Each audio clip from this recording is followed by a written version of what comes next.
And now for the closing of this opening ceremony, I couldn't find myself a better way to conclude this morning's proceedings with technology, both the plague and the blessing of our times.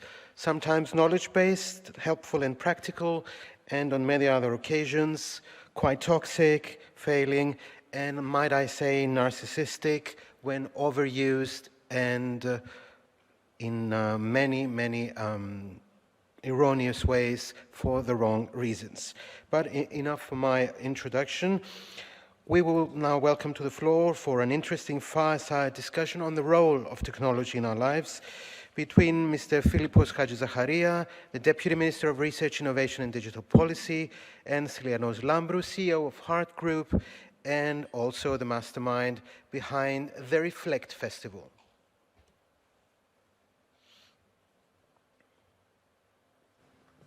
I'm really excited about this conversation.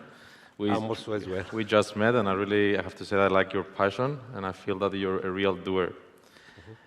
You know, when your name was first announced, there was some people questioned your background, since you're not in, you haven't been in technology. But to be honest, I was happy, because I think this position needed someone who with entrepreneurial experience and management skills are more important than the technical skills for the responsibilities that you have. What are your thoughts about this? This is an excellent question, to be honest with you.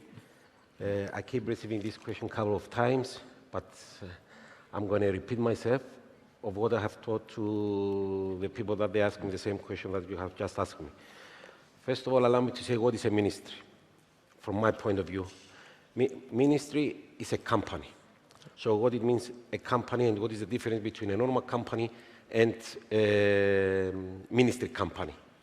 Normal company, people, they are working with the intention of generating more profit for the shareholders. What is the opposite now with the ministry company? We are working with the intention of producing more and more services, and most importantly, to improve the well-being of our citizens.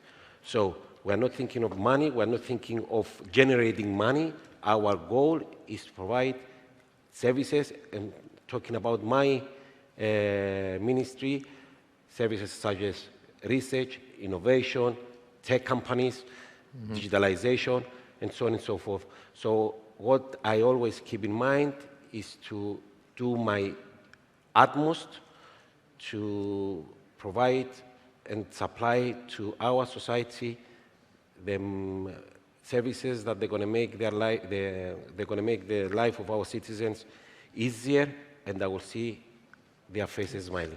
Yes, I really agree. I mean, the government should operate as a business, and the customers, in that case, it's us, the citizens. However, I think throughout, the years, the system, personally, I think is quite broken. It needs to become more efficient. We need to leverage on technology, because I think with technology, with less input, we can get more output. And one of the responsibilities you have is to make this, system more efficient and operate as a business. Of course, there are some restrictions that we can't change, but how can you make it to run it as a business, as a company?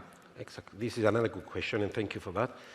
First of all, in this particular position, and in line with any other position in either private or public sector, you have to have leadership skills, managerial skills, and most importantly, and this is what I have done, Stylianos, from day one.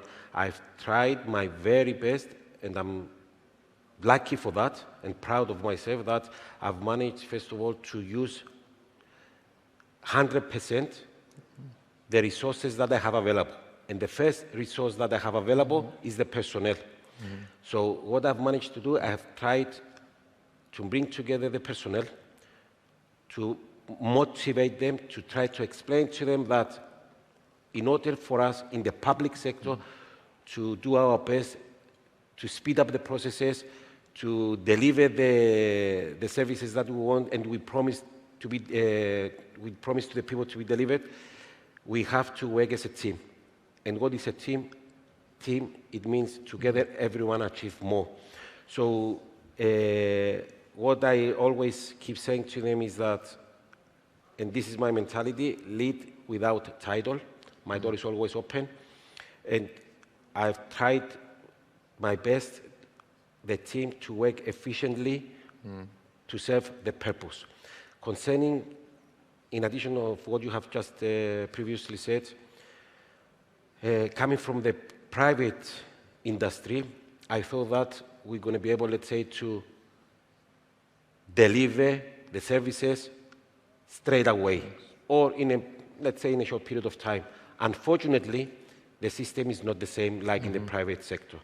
The system in the public sector is from A to Z, if I may, so if I'm allowed to say that.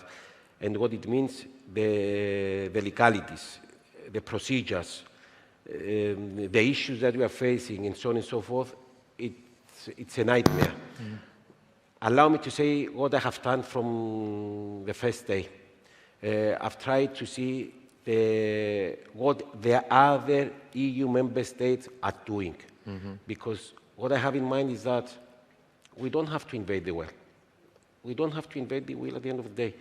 I can see what, let's say, Greece, Italy, Spain, Malta, what they are doing, and they are doing it great, and what I have to do, copy-paste. Yes. For me, it's something that we have to implement. We are discussing now within our ministry, within the other governmental departments, the ways to implement these strategies. I have given a lot of information to different people within the government, and I'm more than confident, because we have to be confident that we're going to implement this strategy, these policies that the other EU member states are implementing nowadays. Great, great. Also, as a co-founder of Tech Island, which is a non-profit organization that we're trying to accelerate the growth of the tech ecosystem in Cyprus, we're seeking to work with the government because we really believe in the public and private partnership. And we had also with the previous government, also with the current government, we have a great collaboration. And also we see that all the political parties are supporting, like the idea that Cyprus can become a global tech island. How important is this for you, like to work with the private sector and have this open communication and introducing new projects and new ideas, working with the private sector? Okay. First of all, thank you for mentioning Tech Island. Yeah. I keep saying that we are blessed that we have Tech Island in Cyprus. I've seen most of the people, particularly in the boat, like yourself, of Tech Island, and the outcome is there. The outcome is there. So we are blessed, and we have to take advantage of what they are doing.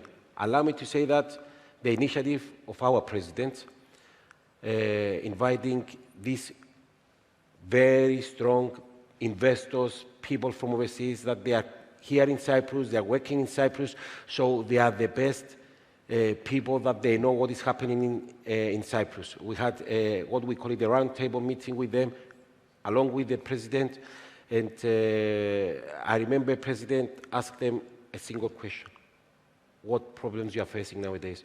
And it's up to us as a government to try to, because we know the problems that they are facing nowadays. What we have to do the utmost to find solutions. Because at the end of the day, these people, not only the people from Tech Island, people from, in general in the ecosystem, they have problems, but what they want the solution. It's not enough.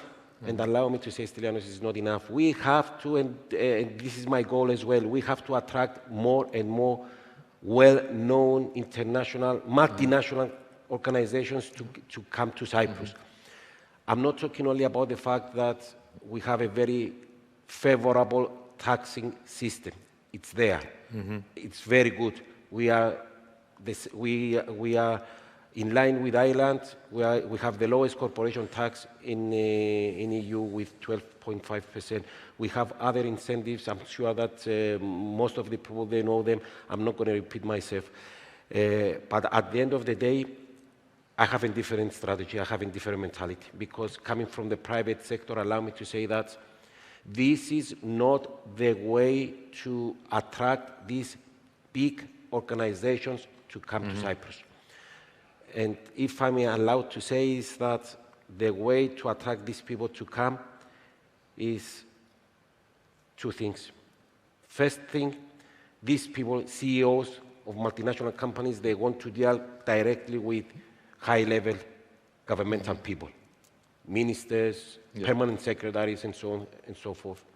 Secondly, when they open their door for you, and this is what I used to do in my private life, you ask them one question. What do you want to come to Cyprus? Legally. This is the best way. Why? First of all, you're going to give them the opportunity themselves to think, okay, what do I need that I don't have it, let's say, from a different jurisdiction, that I'm able to have it, let's say, in Cyprus, and then legally, and then you build up your relationship with them, and so on and so forth. Since you have asked me, Stylianos, this question, allow me to say that it's the first time that I will say I'm doing my very best. I'm very happy, honored to meet Chrysostomos Nikias. He's AI guru living in USA, and we had excellent private meeting between us, and I asked him. And I got his permission even to say this publicly. I said to him, Mr. Nikias, since you are from Cyprus, since you are Cypriot, despite the fact that you are living in US, you love your country? He said to me, of course, I love my country. Since you love your country, and I adore my country as well, I want you to help me to get in touch with the big names in USA. We shake hands, and he said to me, see you at Silicon Valley. So it's up to me now to work very hard to give him the right information in order to see these big names. Nice. It's really important to bring this, like tech giants in Cyprus. The benefits are obvious. However, I think we need to also build the next Apple or the next unicorn from Cyprus. An ecosystem has different stakeholders. It needs different things. For example, you need the talent that we need to produce more engineers and also import more talent. But I always say that we need more entrepreneurs. And I think in our genes as Cypriots, we're entrepreneurial, but maybe we lack the right mindset. I think because our country was also invaded, like the previous generations were seeking security, they wanted to get more secure jobs, and we didn't encourage the young people to fail. Something like in Silicon Valley, it's that the mindset, right? You need to fail fast so you can be more successful sooner. So my question, how important is to develop entrepreneurs in Cyprus, and how entrepreneurship can actually help the ecosystem to grow? Okay. First of all, allow me to say that the private sector is the cornerstone of the economy. Without private sector, there is no economy. So what we have to do, first of all, and we have the Research and Innovation Foundation that they support the private sector. Apart from the public sector, they support the private sector with the different schemes that they introduce from time to time. The budget is there. We have approved the budget for RIF 2 days ago. So I've spoken with them. And then what I keep saying is throw in a good way more money to the private sector. Not only the private, the public and the private. We have to have a balance. At the same time, we have to, how we can help the private sector, the entrepreneurs and so on and so forth. We have to understand something. We have to change our culture. I'm a father. My daughter is studying now in London. She's studying accounting. If this is wrong, I would say maybe it's not wrong.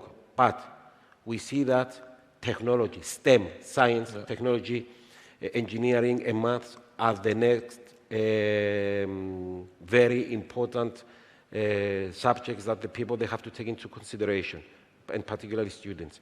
So we have to help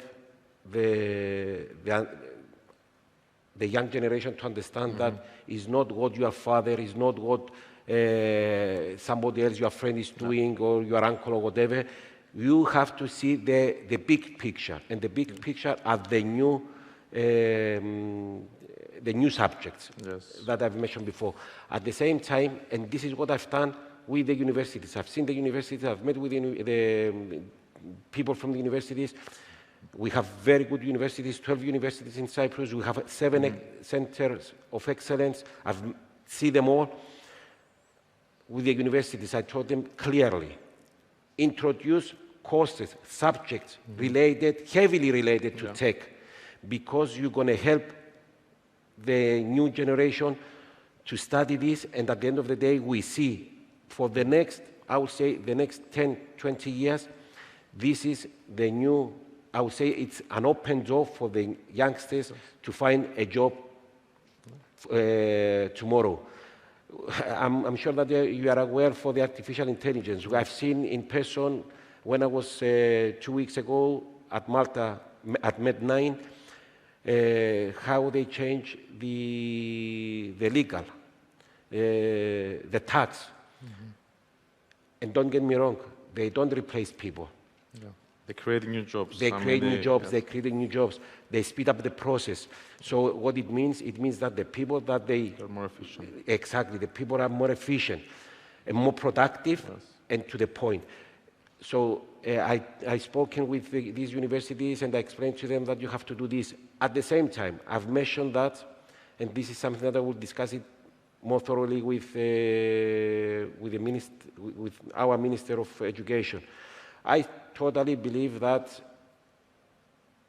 STEM or technology, let's say, has to be introduced from the very early stage of let's say, of the elementary, of the first class of the elementary school. I have so many things to ask you, but we have like just a few minutes left. I want to... And the last question, because I have to mention that, concerning the centers of excellence, we have to be very careful. I keep saying that we have excellent, brilliant minds, brilliant researchers that they are working there.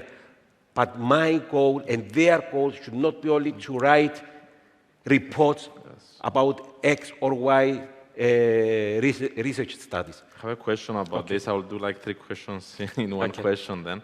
You mentioned about the Research Foundation, that they're doing a great job because they're also offering equity-free like funding, which is increases the survival rates of these startups and companies. You know, and I think there's a misconception about what invention is and what innovation is. Invention is a discovery of a new technology, and innovation, when you get that technology, you improve it, you commercialize it, and you use it.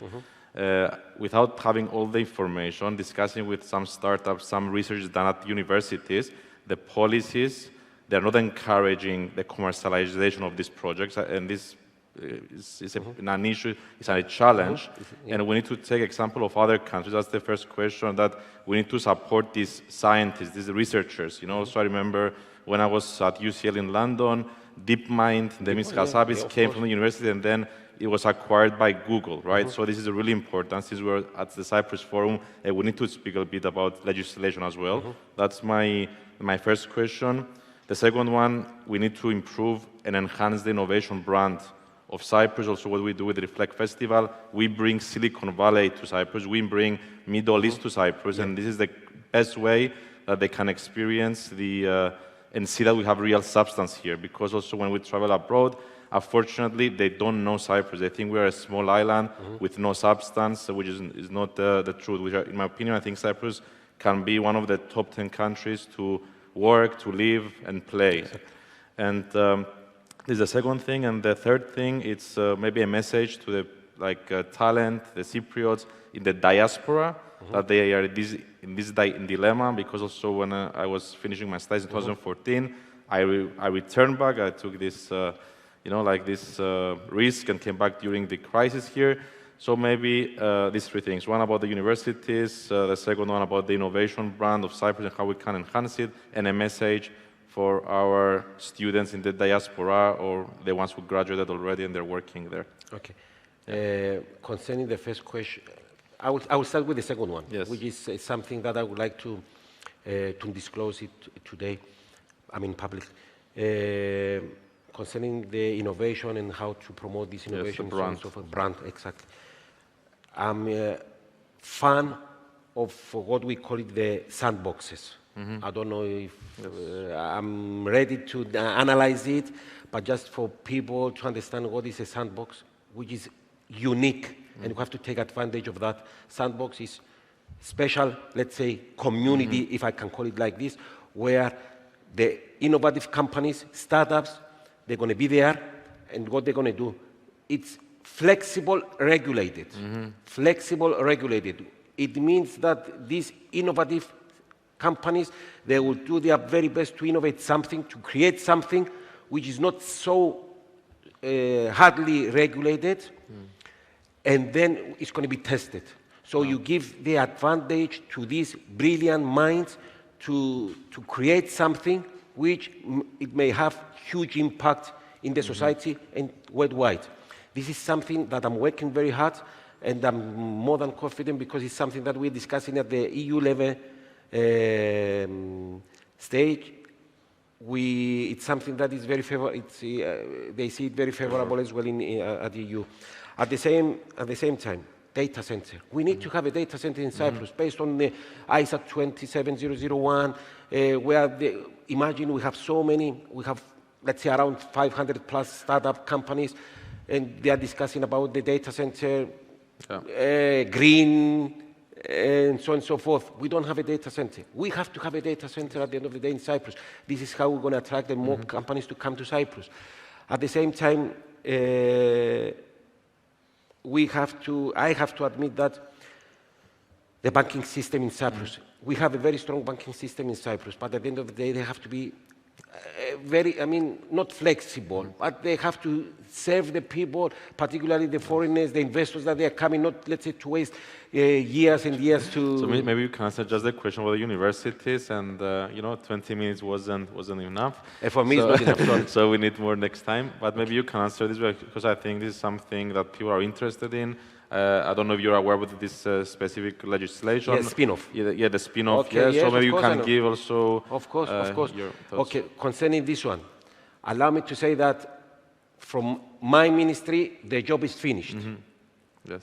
We've done everything required for the spin-off legislation. That's good. We have given everything to the Ministry of Finance, our permanent secretaries, both in my ministry and the Ministry of Finance. They are discussing now, they're in communication between them, and I'm more than confident that it's going to be submitted to the House of Parliament. So, yes, we need the spin-off, and we have to take advantage of that.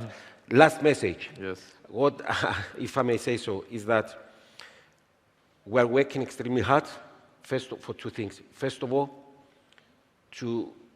I'm talking about my ministry, to provide as many digital services, products to the society. And secondly, we're going to do the utmost, and we are doing the utmost in order to encourage both the local industry and the foreign international industry, let's say, to join forces. We are in well communication between the public sector, private sector. We're having meetings. We try to bring them together, the private and the public sectors, in order to exchange information, to transfer knowledge, with the intention, of course, of the benefit of our people. Thank you. The message is positive, so let's start the execution. Thank you very much.